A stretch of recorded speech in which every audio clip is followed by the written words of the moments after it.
This is 757 Saturday Sports Talk with Matt Hatfield on ESPN Radio 94.1. Hour 2 now of 757 Saturday Sports Talk, brought to you by Larry King Law on the 6th day of March, the year 2021. Matt Hatfield here with you, and at this time we're joined by a special guest. He is the publisher of Tar Heel Illustrated. That's northcarolina.rivals.com. It's the UNC site on the Rivals network of sites, powered by Yahoo Sports. Check out his work and everything on Twitter, too, at Heel Illustrated. We say hello to our pal Andrew Jones here. Andrew, how's life treating you? Awesome, man. My friend Matt Hatfield, it's good to talk to you, buddy. How you doing? Doing well. Same here. And how different have things been this season in contrast to, say, at this time a year ago, where the Heels were out early in the ACC tournament at the hands of Syracuse, and then the whole sports world went down the tubes? You know, the funny thing about last year's team is that they were annihilated that night by Syracuse. They, in a really bad year, that was about as poorly as they played. Mm-hmm. And yet they had this weird distinction of basically saying, hey, we were the last ACC team to play a basketball game. That was the beginning of the crazy COVID era, and we're still in it. We're slowly climbing out because there were people at the Dean Dome last week, and there will be 3,263 of them there again today. But it has been an unreal year, and for North Carolina basketball, it has been an unreal 15 months. Unlike, other than the 2002 season, it's been so out of character. It's actually been very fascinating to cover. Well, let's set the scene here for folks. UNC coming in better shape than Duke at 15-9 overall, 9-6 in the ACC. They're 45th in the net right now. The Blue Devils 11-10, just a game over 500, 9-8 in the ACC. They're 58th in the net. UNC coming off that 72-70 loss at Syracuse on Monday night, where they almost pulled off an amazing comeback there. Duke's lost a couple of overtime games here lately. Georgia Tech on Tuesday, Louisville before that. Who can a win boost more, UNC or Duke, and who gets damaged by a loss more, UNC or Duke? Well, I think Duke is the answer to both questions, because if the Devils lose today, they have to win the ACC tournament, I think. Carolina just has to win another game, I think. If they win today, they're in. Okay. If they don't win today, they actually could play Duke again Wednesday. In fact, if they don't win today, it's very likely they would be the 8 and Duke would be the 9. Crazy. Can you imagine? Another COVID casualty would be Duke and North Carolina playing on Wednesday in the ACC tournament. So I think Duke can help themselves a lot, but they're going to have to win a few more games. They would have to beat Carolina twice in 5 days, and I don't know if they can do that. The Devils have a lot of issues. So the Carolina has issues too, but I think that they're a better team. They're more fortified, and they're certainly better down low. There's one thing Carolina does well every game, and that's rebound. And I'm not sure that there's one thing Duke does well every game. And that's been a forte there. So they've had so many great rebounders over the years. You think back to Sean May and Tyler Hansbrough and John Henson, all those guys they've had. It's been certainly a staple of Roy Williams' program there, and they were +7 on the glass the last game. And a guy from our state, Armando Bacot, playing rather well for them in the paint. And the last time they played, 50 points in the second half. They beat the Blue Devils 91-87. As you look inside the matchup, how different are these teams from the previous meeting? I mean, Duke showed some glimpses of being better defensively, but I think the constants have been more there with UNC than Duke. Yeah, but I think Duke's better. Okay. You know, the last 2 games they lost in overtime, and they were a possession away from winning both games. And had they done so, they would come in on a 6-game winning streak. So I think that Duke is playing better. Addition by subtraction with Jalen Johnson leaving, I do think they're a better team without him, in part because Coach K has finally just given away, and he's playing Mark Williams, a 7-foot freshman down the post. And he actually makes them better defensively because he gives them a rim protector. And you covered basketball for years. You know that if there's a rim protector, guys can take a few more chances. They can overplay a little bit more outside. They can get in a dude's grill because there's that guy back there all the time. And I think it does make Duke a little bit better. And he played 15 minutes in the first game, but that was his second or third game in which K was finally giving him time to play. And I don't think he had the confidence he does now. So I think he's going to be a factor for Carolina to have to deal with today, especially considering that Armando Bacot, like you just mentioned, and Day'Ron Sharp, Garrison Brooks, Walker Kessler, their game is inside. Carolina's an inside-outside team, and they haven't played many clubs that have 7-footers that can turn stuff away on a regular basis. So that, I think, will be where Carolina's challenge will be on the offensive end. And on the other end, they've got to keep Matthew Hurt from getting touches. He only attempted 6 shots in the first game. He only played 21 minutes because he had foul trouble, but he had only one shot attempt in the first 10 minutes before he picked up his second foul. So the philosophy that Carolina used in that game, they must employ that again today, because if they don't, and Hurt starts getting free with some shots, and they start scrambling trying to get it to go after him once he gets the ball, it's going to open up threes for other guys. And perimeter wide open threes by opponents have killed Carolina this year. Well, that leads me to my next one. We're talking with Andrew Jones, the publisher of Tar Heel Illustrated. Follow them on Twitter at Heel Illustrated, NorthCarolina.Rivals.com. It's 757 Saturday Sports Talk here on ESPN Radio 94.1 as we get you set for the colossal ACC matchup with the best rivalry in college basketball. We'll just say it as it is. It is the best rivalry there is with UNC and Duke tonight. Armando Bacot versus Mark Williams. Me as a guy in the Commonwealth, that's the matchup that's the spiciest to me. Is that going to – and he's the guy leading UNC in scoring right now, 11.5 points per game, one of the 6 guys between 7.9 and almost 12 points for them, so very balanced there. Is that the matchup tonight that's going to determine this thing, or is it going to be what Hurt does? Can they shut him down, or does he go off? Well, Armando is the most capable of Carolina's big men at getting another big on his hip, and that's where you draw a lot of fouls. And a guy like Mark Williams, who's longer than Armando, if he gets him on a few reaches, if he gets him on a few body deals, when he gets him on his hip, he can get him in foul trouble, and that'll be their mission. Roy Williams has never made any bones about it. Their mission is to get the opposing team's bigs and best players in foul trouble. Because if you get them in foul trouble and they're on the bench sitting next to the coach, they can't hurt you on the floor. It's a very simple philosophy, and they've had a lot of success doing that for years. He had a lot of success doing that when he was at Kansas. And Armando is probably the most likely Tar Heel because he's the strongest probably of the big guys, and he has probably the most finesse to his game. Day'Ron Sharp might be physically stronger, but I'm not sure he's basketball stronger yet. He's still trying to refine a very raw game. So I would say Armando would be the key matchup to start things out with, and then it'll be interesting to see what Walker Kessler can do because he's a very different player, and he might force Williams to move his feet a little bit more, maybe get out of position a little bit more. So I clearly think North Carolina's mission going in is get that big dude in foul trouble, and if they do that, they'll feel pretty good about things.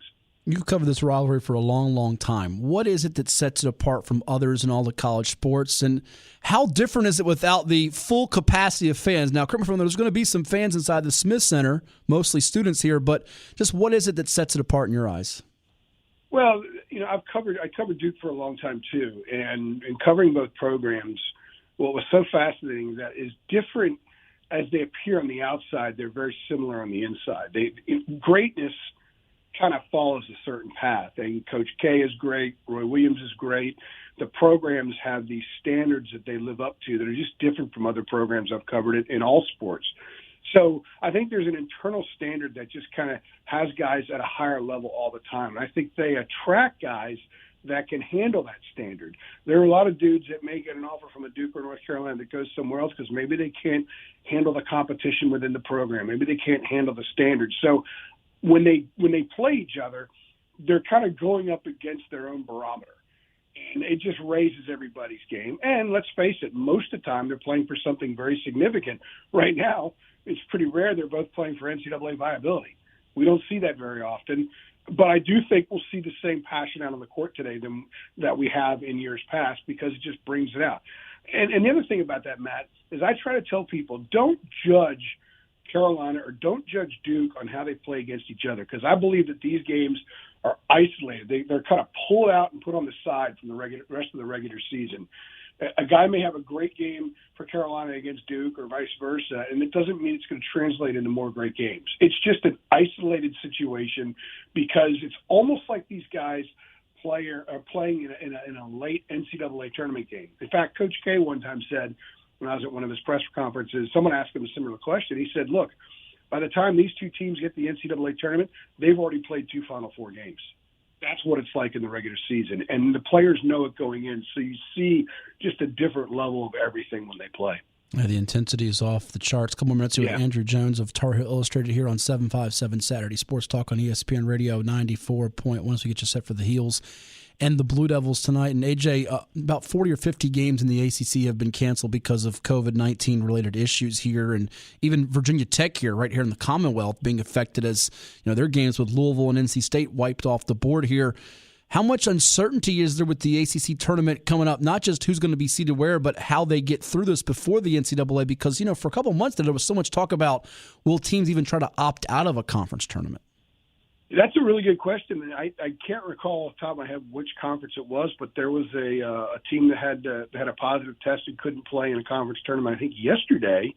Is it Liberty's conference? Is that how Liberty? Well, Liberty got in based on the fact that the team, North Alabama, who beat Florida Gulf Coast in the semis, they're still transitioning from D1, so they're not eligible for the NCAA tournament, so they punched their ticket that way. But no, I think we both fully expect. Somebody advanced in a league because of a COVID test. Yes, we fully expect it's going to happen, though, don't you, before the tournament gets going for the NCAA? I don't know, has the ACC gone a whole week with everybody playing? No. All their scheduled games? I don't think so. So, and is Virginia Tech going to be able to show up in Greensboro and play? I guess they're going to get a bye till Thursday, which is good for them, but I wrote a column about a month ago that some people thought was insane, but I was kind of looking ahead and saying, look, there are so many games that need to be made up. The fact that Virginia Tech's going to end up playing 13 ACC games, Louisville's played 13 ACC games, is ridiculous in what was supposed to be a 20-game schedule. So I said, hey, why don't they just take this coming week and instead of playing the ACC tournament, just reschedule as many games as you can, play Tuesday and Thursday,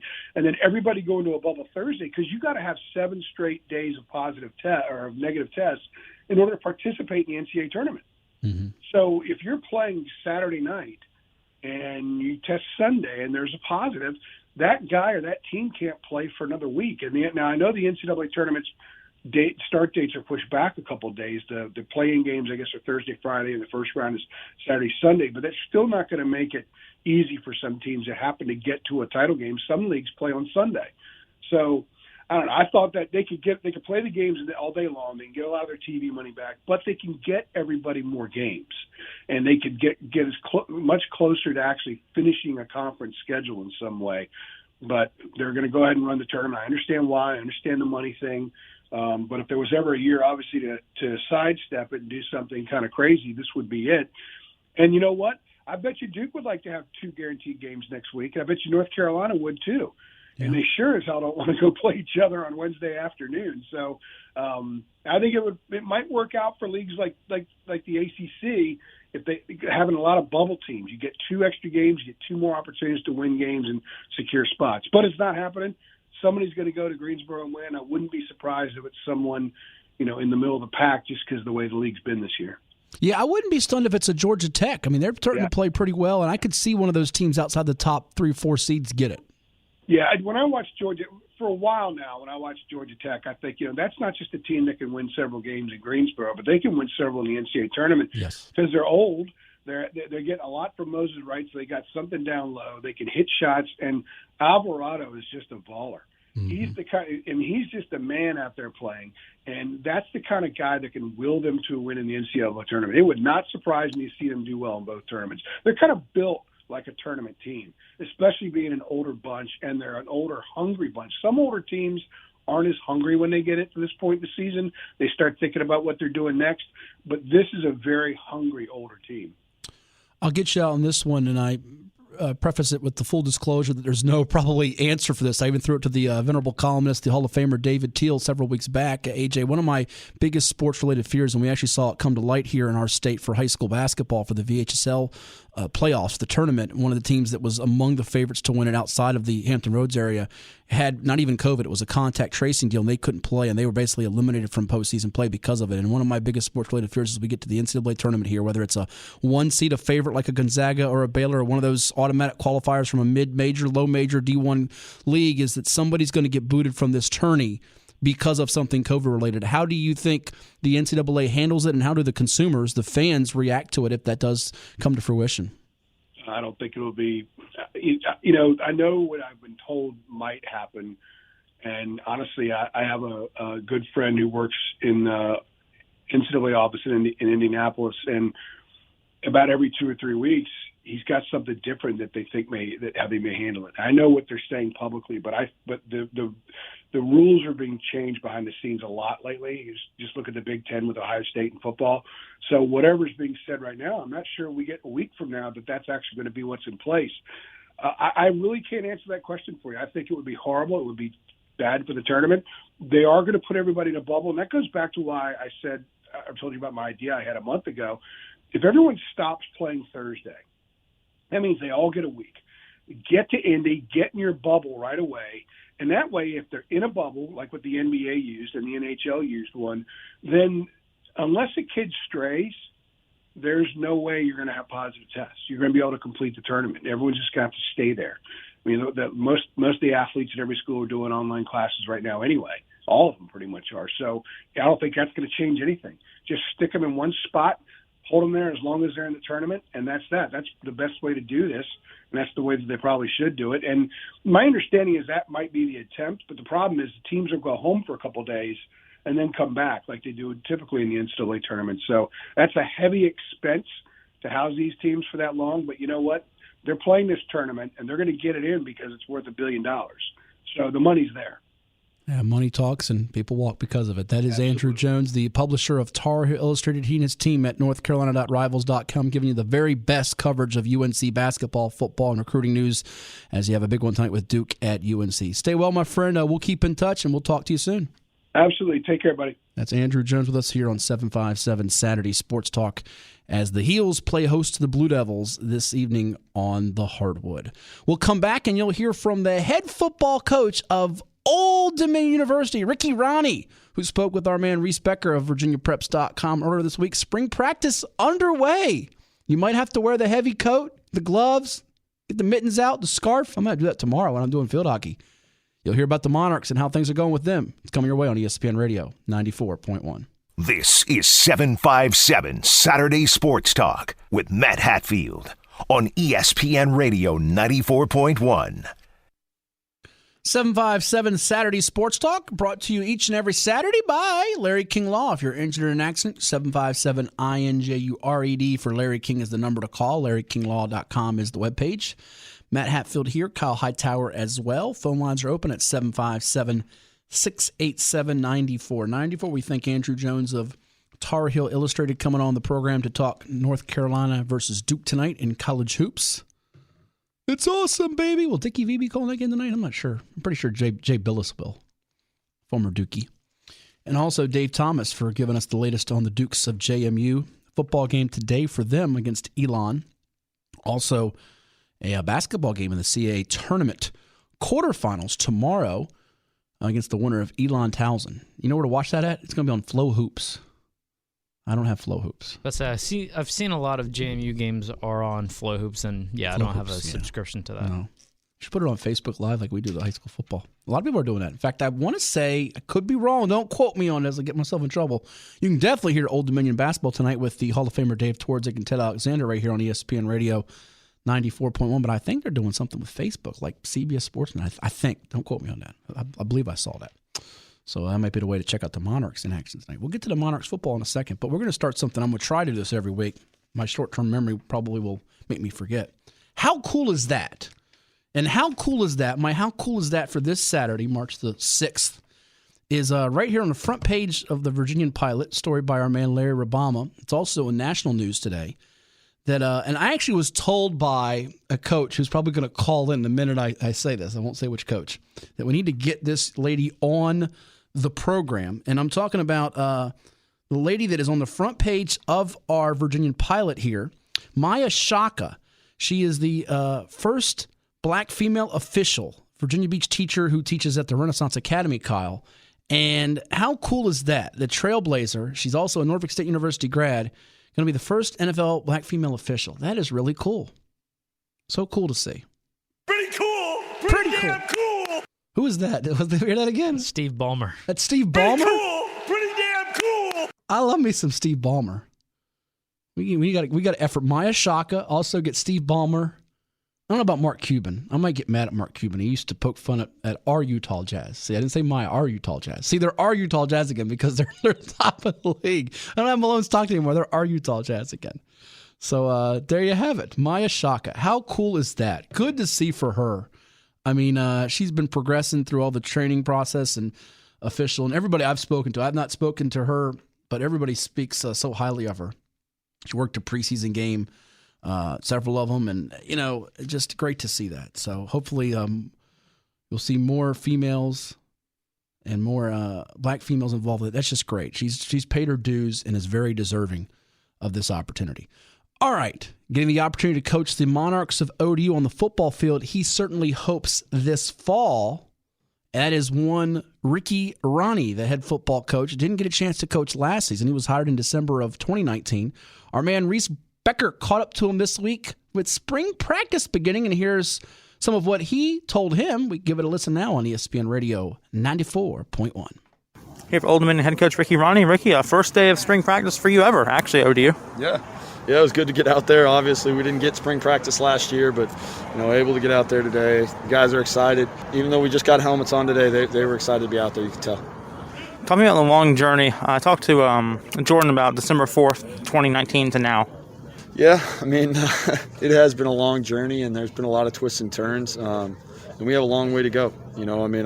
I've just been thankful for the way these guys have responded to me and the way that they've, taken me in and taken our whole coaching staff in as players, and so we got a lot of work to do, but I like where we're at right now. I want to talk about a few players. DJ Matt came in over the offseason, looks great out here. Talk to me about having a guy of leadership and experience like that. Yeah, just being able to get a guy who's, been an MVP in a championship setting, being able for him to talk to other guys about what it takes to be a champion and things like that, that's an unbelievable thing. And, all those guys, we brought in, I thought there was a, overall renewed sense of love of the game, just from all the guys, and it was a great deal today. I was excited to be able to see that. You have a huge crop of quote-unquote freshmen. Everyone got their eligibility back, of course. So you have a lot of youth and not a lot of senior experience. You have Isaac Weaver on the line, Jordan Young at linebacker, not a lot elsewhere. Talking about the youth and how much that's going to play a role. Yeah, I think that some of these guys are young in terms of game experience, but they have been here for practices. They have been developed by Coach Galt and things like that. So we're gonna have to have guys play. They're gonna have to be ready to play, and they're gonna have to go out there. We're gonna play the best ones we can, and I'm excited about the energy and the speed that they've brought since then.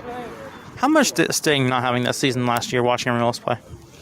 It was hard just because I've done it so often. There was a pattern to it, But overall I've been excited about how we've approached it and sharpening the axe and getting us better in the little details and things like that. And I think it showed today.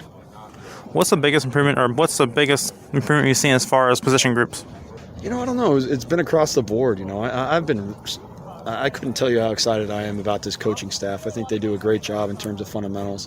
They do a great job in terms of scheme, obviously, but their fundamentals has been awesome, and I've been really happy. And quite frankly, every single group has made some huge strides from the last time I saw them.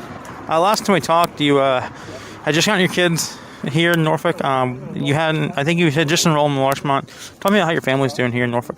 They're doing great. They were able to be at practice today, only living a mile away. It's awesome because we're able to get them at practice, and they're able to come out here and hit all the bags and do all those sort of things and have fun. And that was an awesome experience for me. And quite frankly, I get to go over and have fun with them now before the film's up. So, I'm excited about just being able to get them here as much as humanly possible. How hard has it been really balancing, their online school and ODU practice and everything else that goes on with it, recruiting, everything?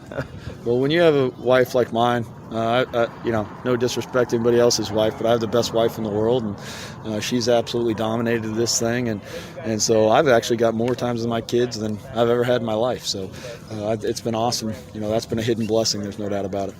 So 13 or so months after you get hired, what do you think of Norfolk now? I love it. I love, obviously it's been monsoon season here for a little bit, but I do like the way it's been, and I'll tell you what, I can't wait. I know everyone else is ready for COVID to be over, so am I, just so I can experience the city, without all the restrictions. And I'm, all the people I meet are so nice. The food is awesome. I just want to be able to go out and have a night where I can just, get the full experience. Recently, you did a Zoom call with some of the Old Dominion Athletic Foundation supporters. What is one message you have for ODU fans who, maybe kind of jaded after losing that season last year? Just to hang with us, and the kids need our support. And if we want to be good play, a good team, we need to have home field advantage, and that means coming out there and supporting us and being loud and proud the way we've been since this thing started. So that's the number one thing I'm looking for. All right, thank you, Coach. All right, thank you. So that was Ricky Rahne, head football coach of the Old Dominion University Monarchs, with Reese Becker. Caught up with him. Writes for Fifth Quarter and also for us at VirginiaPreps.com at 757 Saturday Sports Talk on ESPN Radio 94.1, powered by Larry King Law. And so much anticipation, Kyle, for Old Dominion football not having the season in 2020. I'd say it's almost palpable to the point of when they had their first game competing at the FCS level in 2009, or even that first ever meeting with Virginia Tech, the first meeting, at SB Battle where they pulled off that gigantic upset, because the rebirth in a way with them playing after a year off, and then also the first game for Ricky Rahne, who's waiting so long. And I tell you what, I'm very much looking forward to seeing DJ Mack on the field. We don't know if he'll be the starting quarterback. I personally think he's got a great chance to be. Former Norview High triggerman, dual threat that went down to Central Florida and did a lot of good things for them. Was mainly a backup, but did well when he got his chance to start there. I think there's a lot of anticipation. And then also, when you get back to it, we're hoping that by September, when the Monarchs have their home opener, their first game is scheduled for September 3rd at Wake Forest, their home opener, September the 11th. And by the way, that'll be the 20-year anniversary of 9/11. How crazy is that? Taking on Hampton University, a local school. We don't know how many fans at that point. We're hoping it'll be close to capacity by that point. But certainly there's going to be a tremendous buzz, we all hope, when football resumes for them come September. So there you have it. That's Ricky Rahne with Reese Becker. We will take a timeout and come back with maybe a mystery guest by the name of Ed Young, the coach, who's usually opposite me in this studio. Play a little buy or sell. It's coming your way to conclude this episode of 757 Saturday Sports Talk on the 6th day of March. Literally 8 days away from Selection Sunday, on your home for college hoops through the Final Four in the National Championship. It's ESPN Radio 94.1. This is 757 Saturday Sports Talk with Matt Hatfield and Coach Ed Young on ESPN Radio 94.1. I keep forgetting I can't sing like Michael McDonald, but I pretend that I can do it on ESPN Radio 94.1. It's 757 Saturday Sports Talk. All right, back to my normal voice now, as I am Matt Hatfield. Kyle Hightower is shaking his head on the other side of the glass and shaking his head and wanting to mute me, even though he doesn't have that power right now on a cell phone somewhere out there. We hope on planet Earth. The coach, Ed Young, now joining us. Good morning, sir. Oh, my God. I was enjoying a little bit of Michael McDonald until you done messed it up. I mess up a lot of things. But good morning to all. That's why you're here to fix things. How are we doing the picks last night? Oh, you know what? I should have brought that up actually now that I look at the sheet. I think you got me again by a game. Rats. You know what? I think you did get me. Son of a gun. I never saw your... I'll send them to you. You got busy. I will send them to you. I think you beat me by. Well, we didn't disagree in games today. So yeah, you did get me by a game. I'm pretty sure. Ugh, you're killing me. This is not. I'm not going to stand for this now in the high school football picks. And we got to fill out brackets, literally in about a week and a half, Ed. And we got the lookalike bracket coming your way too. So I got to get busy on that with all the photo lookalikes to see if you'll be back. I don't think you'll be back with Robert De Niro. Rumor has it you're going to be back with a former basketball coach at a professional level. I'm not sure who that coach is, and we don't know what seed you're going to be, but you won't be a 3 seed after you blew chunks against the 14 seed a couple years ago. Was that Luis Scola and Russell Brand beat you last year, I think it was? Yeah, I couldn't. That was unbelievable. Yeah, that was terrible. De Niro didn't uphold his part. That's the problem. Well, if we take Kyle, that De Niro picture of him and the Irishman, that might pass for Ed a little better than the casino picture. Although you both had the same red suits. Yeah, Robert and I had a little bit of difference in philosophy. I may be seeking a different partner. All right, so we'll see what comes your way on the bracket lookalike. I don't have one for Kyle Hightower, but you can tweet me at 757 Sports Talk, and I'll gladly put one if anybody out there in the audience has one for him. Okay, enough of that, and let's get to buy or sell. We have college basketball questions burning here, and Mr. Hightower brings us that today. What do we have up there, Kyle, on the buy or sell for this March 6th episode? All right, so first up, over the past 3 games, Duke's Mark Williams, who starred at Norfolk Academy, is averaging just over 15 points and 8 rebounds per game. However, in the last matchup against North Carolina, he had just 2 points and 8 boards. Does he get his second career double-double tonight in Duke's battle against UNC? What do you think, Ed? Does you give Williams a double-double? He had one just a few days back. I think it might have been against Syracuse or Louisville. You give Mark a double-double tonight, or does he fall short of it? I think he's going to fall 2 points short. 2 points short. You're going to go sell on that. I think he gets 10 boards and 8 points. I don't think he's going to get the double-double. All right. I'm going to go sell as well. I think he's going to come close to it, but I might go that way. I think he gets double-figure points and falls a rebound or two short. UNC's good on the boards, as Andrew Jones told us, +7 the last meeting. I think he'll come up just short. What do you think, Kyle? You think he gets a double-double or no?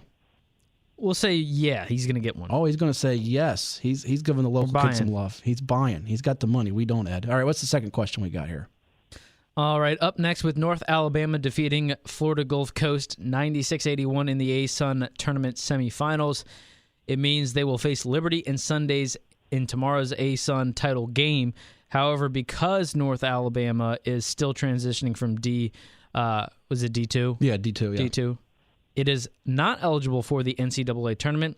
Thus, the Flames are the first team to punch a ticket to the big dance. Are you buying that the Flames will be a number 13 seed as ESPN's Joe Lunardi currently projects? 13 seed. You know, a couple years ago, Ed, I'm telling you, they were good in the tournament. Remember, they almost took down Virginia Tech to get to the Sweet 16, and they got outside shooting. Darius McGee's on that team who started in our Virginia Preps Classic. Now, that team specifically was a number 12 seed. And you know what? I look at Liberty's resume. They got out-of-conference losses to Purdue, TCU, Missouri, not the worst in the world. They did have the loss to Lipscomb and the one to Stetson that's not great. If they're 23-5, I think in this crazy year, given how many games they've played, that's deserving of a 12 seed. So I'm going to actually sell this and say Lunardi's wrong. They're going to be a 13 seed. They're going to be a 12 because of the recent history of them winning a game at Attorney. I would say, excuse me, if they beat North Alabama, which they should, title game, they should. They should. They would get a 12. If they lose to North Alabama, no way. I think they beat North Alabama. I'm gonna buy it also. I think they go to 12. Okay, so you're actually not going to buy it. You would sell it if you're thinking they're going to 12. Sell it. All right, he's going to sell. You buying or selling like us, Kyle? Head's all twisted around there on the seedings. If they lose, they're going to be a 14 seed, I think, by the way. But I will say I'll buy it.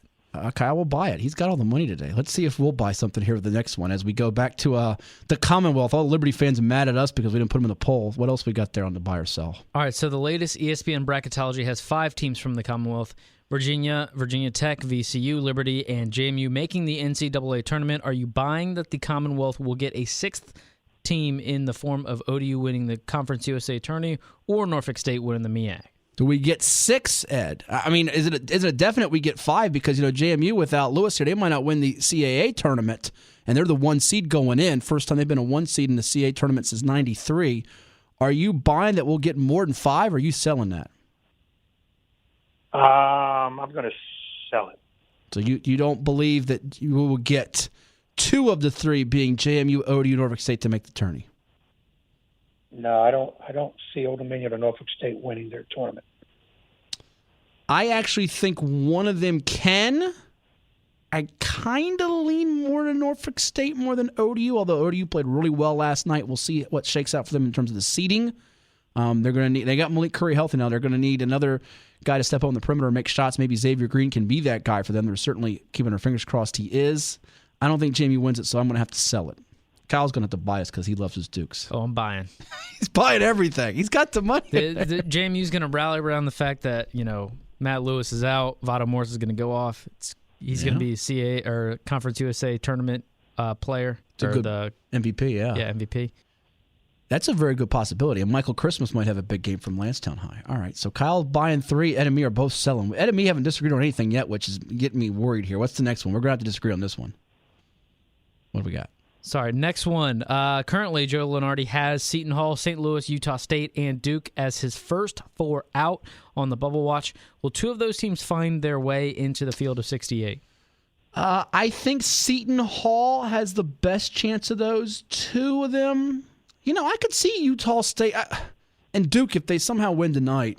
I'm going to go out on a crazy limb because Lunardi changes this all the time. I'm going to say I'm buying this. I don't know which 2 exactly. I think Seton Hall's one of the 2. I'm not sure who the other one is. Ed's probably going to sell because he doesn't have the money.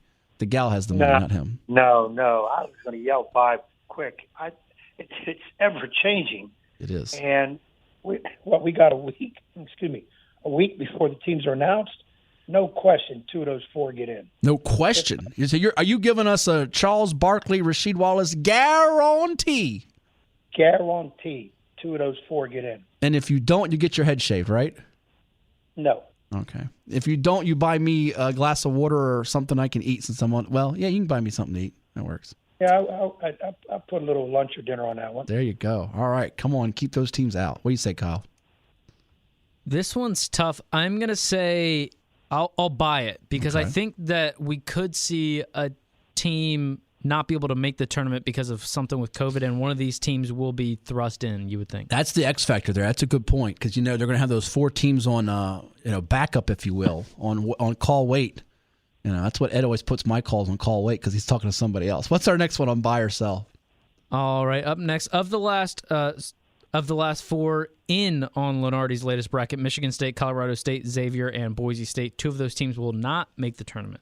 All right, Ed, so 2 of these won't make it. Lenardi has them in right now. Michigan State, the Musketeers of Xavier, the Broncos of Boise State, or Colorado State. What do you think? Are 2 of those going to make it? Are you going to buy that, or are you going to sell it and say, nah, 2 of those 4 won't get in? I'm sorry, 2 of those 4 will not get in, so you would sell that. Yeah. What are you taking? I got a feeling Boise State will not make it. Okay. So that is what I'm doing. I'm selling it. So you're selling it. So you think there won't be 2. There's only going to be 1 that doesn't make it. Yeah, I think 1 for sure that those 4 will not make it. Okay.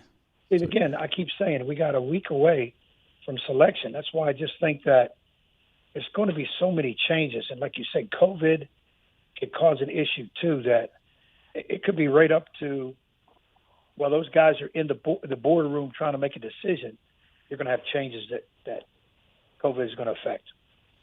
See, I'm not convinced that 2 of those 4 miss it, so I can't buy that. I can't buy that. I'm going to sell it as well. I wanted to buy it, but I think, Michigan State's the real one that's tricky to me. The Big Ten has got so many in, but, the thing is they tend to award those power leagues like them.